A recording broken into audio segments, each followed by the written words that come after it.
ผลเสียหายจากพายุบักเห็บครั้งใหญ่ที่สุดในเวียงจันทน์หลังคาเรือนรถรางพาหนะหมุนอับยับพี่น้องเลยตัวนี้มันเขตบ้านเวียงคำจันทร์สว่างหนองแตงเลยพี่น้องเด้อผลกระทบพิลึกหลายเนาะบ่ฮู้ว่าคืนนี้สิอยู่จังไดวันที่22เดือน3 2026เวลา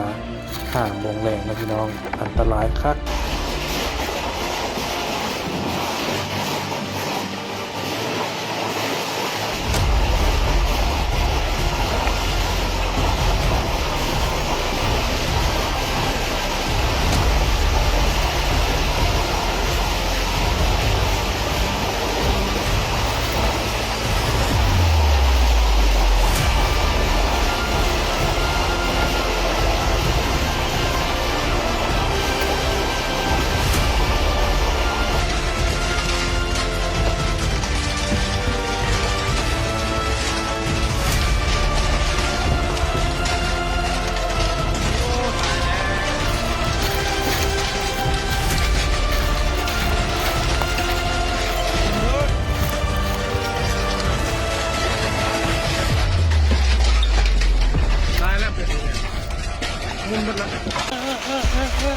โอ้ยแองชุกแองซ้ำเนาะว่าแม่พวกเจ้าเอ้ยเงินค่อยหมดเลยบ่มีเลยบ่มีอย่างเลยบ่เหลืออย่างเลยแล้ว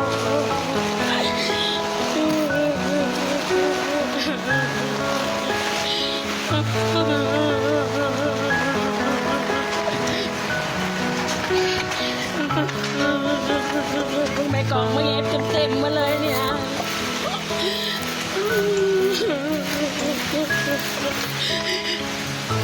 วันอยู่วันนอนบ่มีอย่างเลย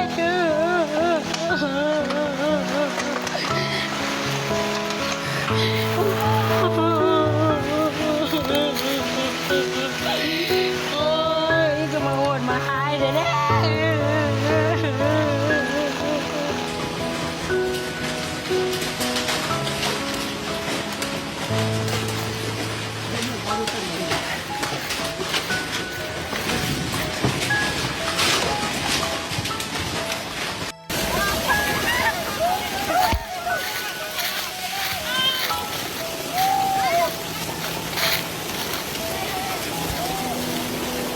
เอาหล่นหนึ่งมาหนาที่หลานได้ว่าก็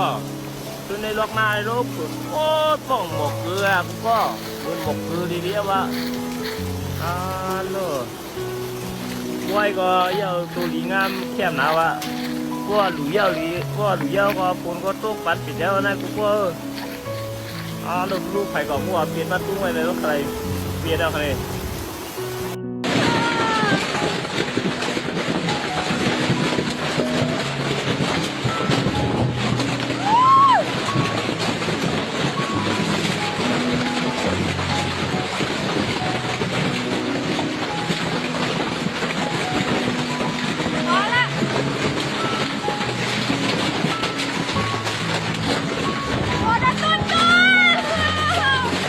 ตอนนี้โอ้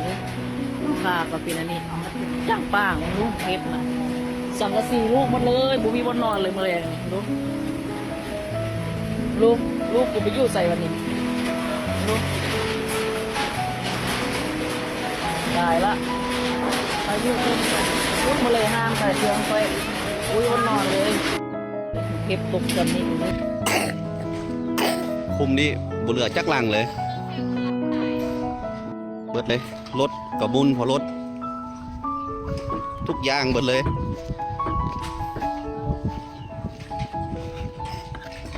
เบิดปากบออกเลยดีปานใดก็ยังบ่เหลือเงินพูดนะเก็บนะ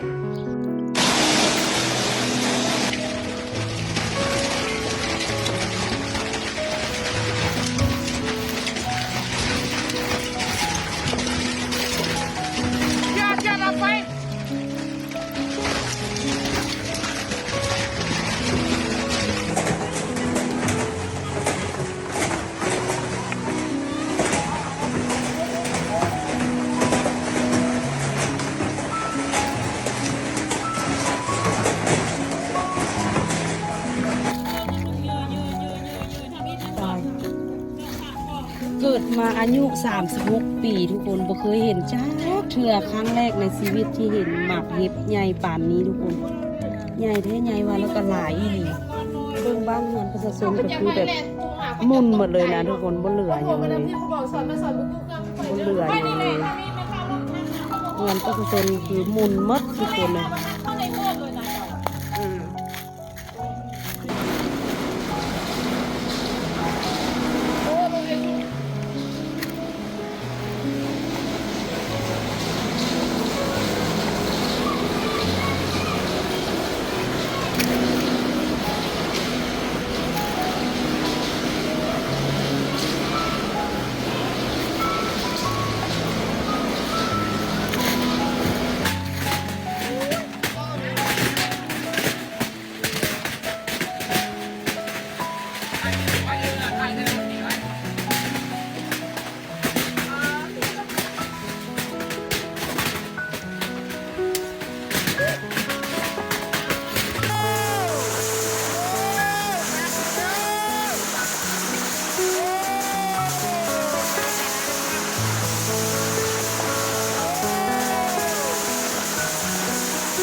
พี่น้องเอ้ยอยู่เมืองที่ใดเนี่ยแต่พวกน่ะมักเห็บตกเป็นกองพวกน่ะงานประชาชนนะรู้จนหมด นี่เหือนพังมาแล้วภายใน20นาทีนึงนะทั้งพายุทั้งฝนลมจักอีหยังจักบังเห็บจักอีหยังเป็นดงเพดานลุเมิดอยู่ในเหือนน่ะนะหน้าร้านนี่ก็เบิ่งแม่เป้มื้อนี้นะเป้มื้อเลยนี่นะเห็นได้นี่ดูนี่สภาพเพื่อนข่อยเดี๋ยวนี้พวกเจ้าบ่มีซีอยู่บ่มีซีนอนแล้วซีอยู่จังไดนี่นะ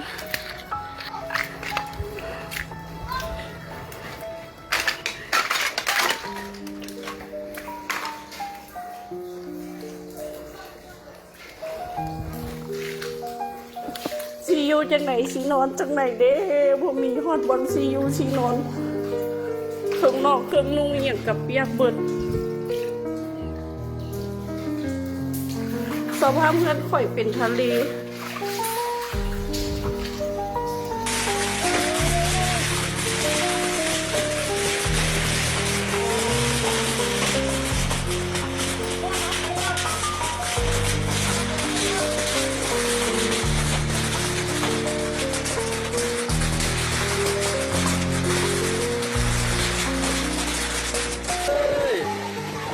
วัดไปเด้อปูเอ้ยเฮ้ยครับปูเอ้ย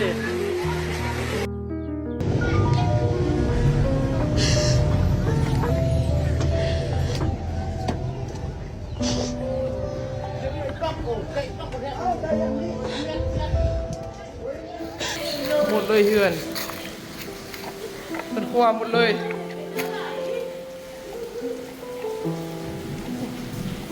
หมดเลยเฮือน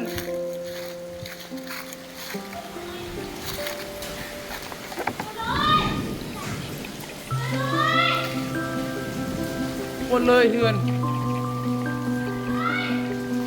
เพื่อนเราดูเป็นยังออก เป็นหาวจักอยาง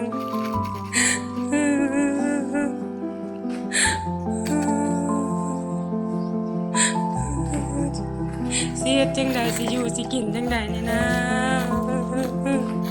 เงินเสน้ำอยู่เลยสิเฮ็ดจังใดหลังคากระมุนหมดเอาเงินอยู่ใส่มาแป้งเด้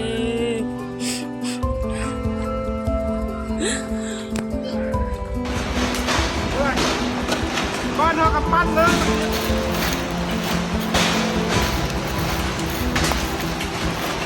ก้อนเท่ากับปั้นมาเก็บเลย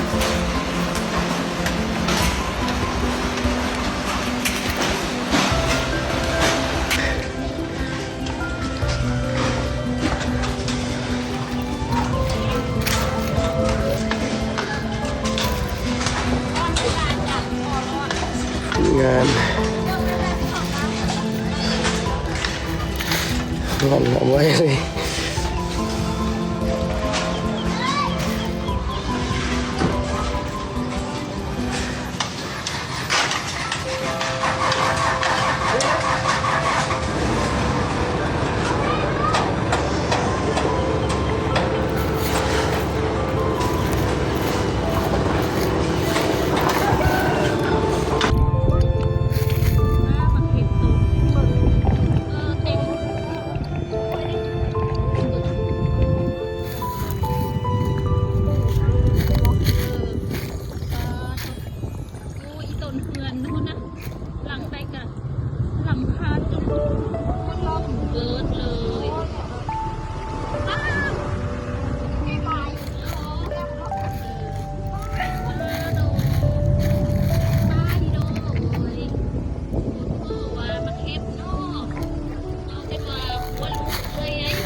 เงินปล่อยปักเก็บตก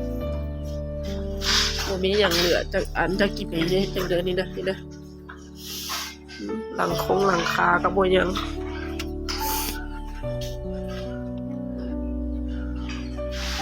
เป็นเบิดบานเลยเด้อนี่เด้อเป็นเฮือนปล่อยปักมึงสภาพมึงเห็บบ่เห็นแต่งไหนนี่มันเหนื่อยเลยดิเนี่ย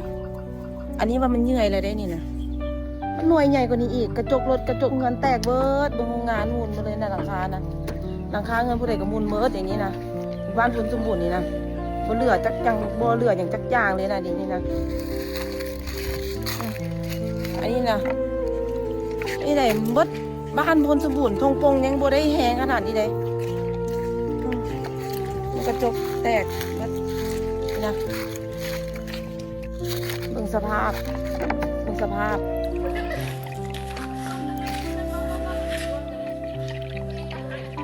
พายุเข้าดาเขตนี่หลังคาทุกคนนี่แบบโปดมืดสิ้นเลยเดี๋ยวสิพามาเบิ่งเงินของปาน้อยเองจนว่าแบบภาพบ่เป็นเอาเลยเบิ่งงูจัก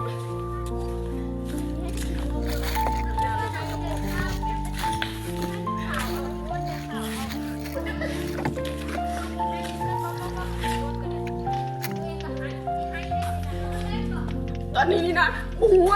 จักกี่ให้เลยจักกี่หัวเนาะพายุเข้าเนาะตอนนี้นี่พายุเข้าแบบเป็นเบิดทุกหลังคาเลยเขตเนียนเบิ่งเพื่อนเฮากันจะว่าอันนี้ผลสภาพเครื่องขายนะ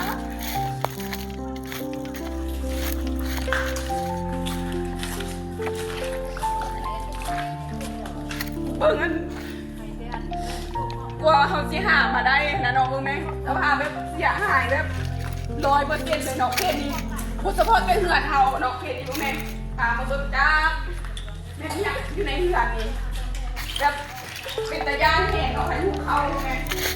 อยากมาสิเลยนี่นะจะเริ่มเหือนไปเอามันเป็นหมดทุกบอนเลย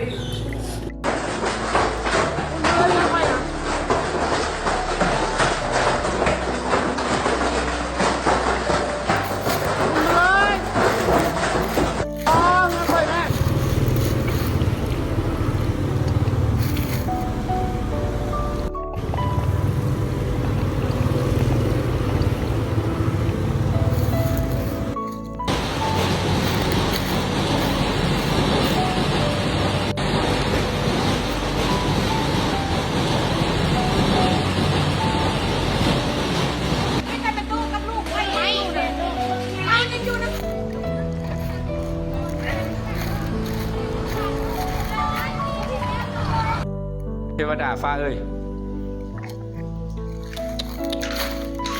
เบิดเลยเบิดเฮือนมูลมดอับยับตายเทวดาฟ้าเอ้ยเอานำจังไดตัวเบิ่งเฮือนจนบุมจนเกี้ยงเบิดแล้วนี่น่ะบักเฮ็ดตกน่ะ ใครแล้วเขาไปฮอดหานเพิ่น ปออยู่พุ่นบนนักว่ะตอนน้องไปน่ะเบิ่งมึงน่ะบักกะโหดโพดอู้ตายมาวนหาเบิ่งมีบ่แล้ว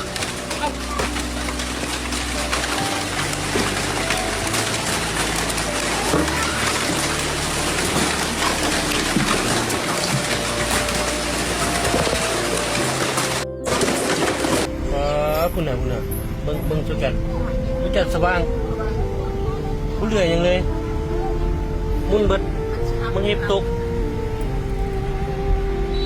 คุณน่ะ เบิ่งหน่วยบักเฮ็บคาดว่ามันตกได้เป็นเช้าได้เป็นชั่วโมงแล้วไม่หน่วยใหญ่ซ้ำนี่จะเบิ่งสภาพมันต้องตายไปอุ้มนี่ไปเบิด60-70หลังคาเฮือนบ้านพลสมบูรณ์เมืองที่พลนครหลวงเวียงจันทน์อุ้มมันแถวส่วนอาหารวันนาคำจะเบิ่งสภาพไข่น้ำตาก็ออกเจ้าเอ้ยเบิ่งหน่วยบักเฮ็บเงินมาเบาขนาด